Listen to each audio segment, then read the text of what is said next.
जय माता दी, जय माँ करणी। सभी दोस्तों को राम राम। दोस्तों, कुछ लोगों के प्रश्न कुछ सही भी लगते हैं और हो सकता है कुछ उनकी साइको की वजह से भी हो सकते हैं, या शायद परेशान भी वो लोग होंगे, इसी वजह से ऐसे क्वेश्चन करते हैं। तो मैं सबसे पहले तो आपसे विनती करना चाहूँगा कि आप मेरे चैनल को सब्सक्राइब और घंटी के बटन को ऑल पे करिए और वीडियो को शेयर कीजिए, ताकि सही, सच्ची और सटीक जानकारी पूरी तरह से हर आदमी तक और आपको भी सबसे पहले वीडियो आए तो आपको भी मिले। दोस्तों, प्रश्न तो सभी अच्छे ही करते हैं, क्योंकि उनकी भी कोई ना कोई उलझन होती है। लेकिन यूट्यूब के ऊपर लाखों हजारों वीडियो डाले हुए हैं डिवाइन पावर के अंदर, दिव्य शक्तियों के, कुंडली जागरण से संबंधित, लेकिन वो सही और सटीक जानकारी नहीं दे पाते। वो सिर्फ धन कमाने के लिए ही बैठे हैं। जैसे भी आप कभी भी किसी यूट्यूब वीडियो पे किसी गुरु से या किसी से कोई वाजिब क्वेश्चन पूछोगे तो सबसे पहले आपको व्हाट्सएप नंबर देंगे। व्हाट्सएप नंबर इसलिए देंगे ताकि आप उनके व्हाट्सएप नंबर पे कांटेक्ट करें। कांटेक्ट करते ही उस पर्सन के बदले में वो आपसे मोटी फीस लेंगे। मोटी फीस किस तरह से, आपको बोलेंगे कि आप ये सामग्री है जो हमसे मंगवाइए और ये इस सामग्री से आप ऐसे ऐसे कीजिए और आपका काम सही हो जाएगा। यानी धन कमाने के लिए, ऑल ओवर देखोगे धन कमाने के लिए ही वो लोग बैठे हैं।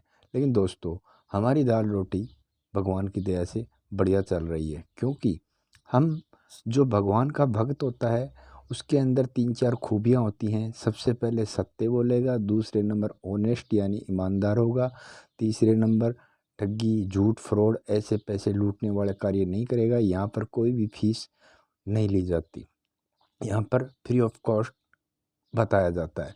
क्योंकि अभी मेरा मकसद इस वीडियो को बनाने का एक ही था कि मुझे स्वयं दिव्य शक्तियों ने बार बार बोला है, बार बार कहा है कि आप वीडियो बनाइए, लोगों तक सही जानकारियाँ पहुंचाइए, क्योंकि यूट्यूब पे झूठी झूठी जानकारियाँ लोगों को दी जाती हैं। अब आते हैं आज के टॉपिक पे। दोस्तों, होता क्या है कि सबसे पहले पूजा तो सभी करते हैं, लेकिन पूजा का कुछ लोगों को फल मिल जाता है और कुछ को नहीं मिल पाता। इसकी वजह, सबसे पहले तो मैं इसकी वजह बताता हूँ कि जैसे आप कभी भी किसी मंदिर, किसी धार्मिक स्थल पे जाते हो तो एक पवित्रता के साथ जाइए। जैसे बीवी ने बोल दिया कि जाइए सब्जी लेके आइए, मार्केट गए तो उसी बहाने 10 रुपये का प्रसाद लिया, जूते निकाले नहीं, हाथ मुंह धोया नहीं और जाकर के सीधा प्रसाद चढ़ाया और ध्यान पीछे बीवी की सब्जी पे है। ऐसा नहीं होता। जैसे मंदिर पे, स्थान पे, धार्मिक स्थल पे जाते हो, वहाँ शांति से रिलैक्स होकर के बैठ जाइए, क्योंकि शांति तो वहाँ ऑलरेडी मिलती ही है, लेकिन रिलैक्स होकर के बैठ जाइए। उसके बाद आप जो भी पूजा पाठ करते हैं उसका फल आपको 100% मिलेगा। अब मैं बताता हूँ कि पूजा से हमें कौन से 5 चीज़ें प्राप्त होती हैं, जो अगर हम सही तरीके से पूजा करते हैं। नंबर 1, कि जैसे ही देखिए कि मतलब आप 5,000, 10,000, 15,000 रुपये मंथली कमाते हो और आपका फैमिली भी है, बच्चे भी हैं, सभी बच्चे भी पढ़ रहे हैं बढ़िया से और घर का भी काम बढ़िया चल रहा है, और अगर आपसे कोई इतने खुश हैं इतने रुपए में भी, तो ये भगवान की ही कृपा है। देखिए कि जैसे आप किसी जानकार से मिलते हैं या किसी और से मिलते हैं, आपसे हाल चाल पूछता है तो बोलता है कि सुनाइए क्या हाल चाल है, तो आप सीधे यही कहोगे कि भगवान की दया से मेरी दाल रोटी बढ़िया चल रही है। तो ये स्वयं आप भी बोलते हो, सभी बोलते हैं, भगवान की दया से मेरी दाल रोटी चल रही है। तो सबसे पहले ये मिलता है।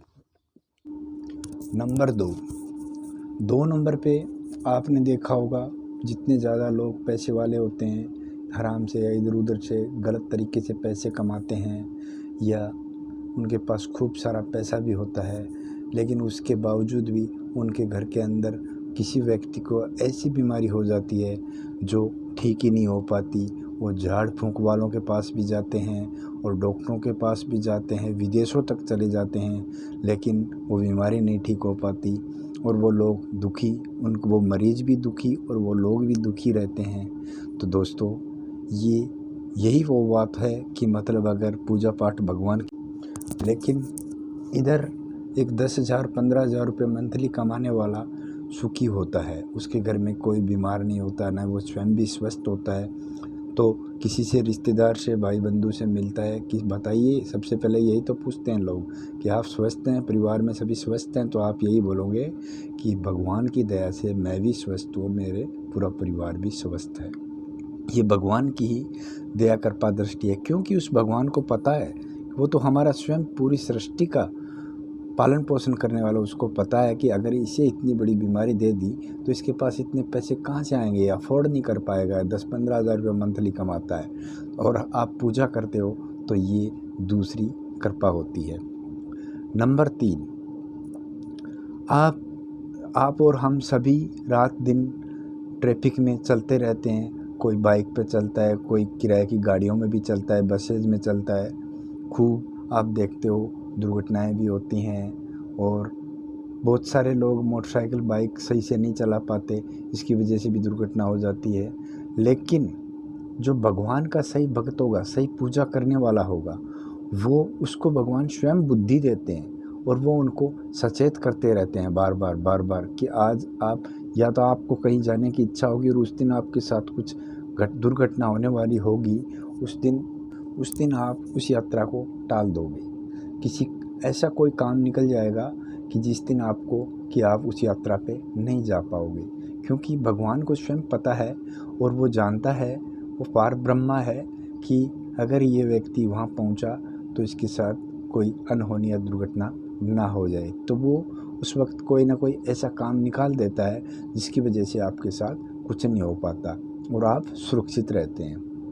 नंबर 4, देखिए कुछ घरों के अंदर होता यूँ है कि कुछ के बच्चे हैं जो बड़ी एज हो जाती है, उनकी शादियां नहीं हो पाती हैं, और कुछ ऐसे लोग होते हैं जिनके घरों में बच्चे पैदा ही नहीं होते। लेकिन कुछ लोग ऐसे होते हैं जो काफ़ी गरीब होते हैं, जिनके पास 10-20 हज़ार रुपये भी अफोर्ड करने की औकात नहीं होती, यानी 10-20 हज़ार रुपये भी इकट्ठा नहीं कर पाते। लेकिन भगवान की अगर वो पूजा करता है तो उसके साथ क्या होता है, मान लीजिए किसी के पास 10-20 हज़ार रुपये इकट्ठे करने बहुत बड़ी बात है और उसके घर में बच्चे तो आपको देखने को मिल रहे हैं, बच्चियां भी हैं, बच्चे भी हैं और बड़े भी होंगे और उनकी शादी भी करनी होगी, ये तो सबको पता है, ये तो सब देखते ही हैं। तो होता यूँ है दोस्तों, वो 10-20 हज़ार रुपये इकट्ठे नहीं कर सकता तो वो शादी करने के लायक हो सकता है? कभी नहीं। लेकिन अगर भगवान का सच्चा भक्त है जो 10-20 हज़ार रुपये अफोर्ड नहीं कर पाता, उसकी बच्चियों की शादी बड़ी धूमधाम से होती है, उसे किसी ना किसी सोर्स के माध्यम से पैसे मिलते हैं और उसकी शादी पूरी होती है। जो हम खूब सुनते हैं रात और दिन कि शादियां कभी पैसे के भरोसे नहीं रुकती हैं। नंबर 5, अगर आपके पास अच्छा खासा घर है, ज़रूरी नहीं बंगला हो, बड़े बड़े अपार्टमेंट हो, आपके पास बढ़िया से, जैसे आप 2 या 4 फैमिली के लोग हैं और आपके पास 2 रूम और टॉयलेट बाथरूम है और आप बढ़िया से सही से काम आपका चल रहा है, घर में सुख शांति है, कोई झगड़ा लड़ाई नहीं है, तो ये 5वां फल प्राप्त होता है उन्हीं दिव्य शक्तियों के माध्यम से। तो दोस्तों, घर में चारों तरफ सुख शांति है और न कोई झगड़ा है किसी से भी और ना कहीं कोर्टों के चक्कर लगाने, बढ़िया से आराम से मस्ती से जीवन व्यतीत कर रहे हो, तो ये भगवान के भक्त के साथ ही होता है। वरना तो आप देखते ही हो घरों के अंदर झगड़े लड़ाई होते रहते हैं, कोर्ट केस होते रहते हैं। लेकिन जो भगवान का भक्त होता है, सही से पूजा करता है, उसको ये फल ज़रूर प्राप्त होता है। उसके घर में नेगेटिव शक्तियाँ एवं लड़ाई झगड़े नहीं होते, रिश्तेदारों से भी अच्छा रिलेशन होता है, हर जगह ही वो बड़ा सुखी रहता है। तो दोस्तों, ये था मेरा आज का वीडियो। अगर पसंद आया हो तो वीडियो को लाइक, शेयर एंड घंटी पे बटन पे ऑल पे ज़रूर दबाइए और मैं आपके लिए आगे इससे भी बढ़िया वीडियो लेके आऊँगा। तो धन्यवाद। जय माँ करणी।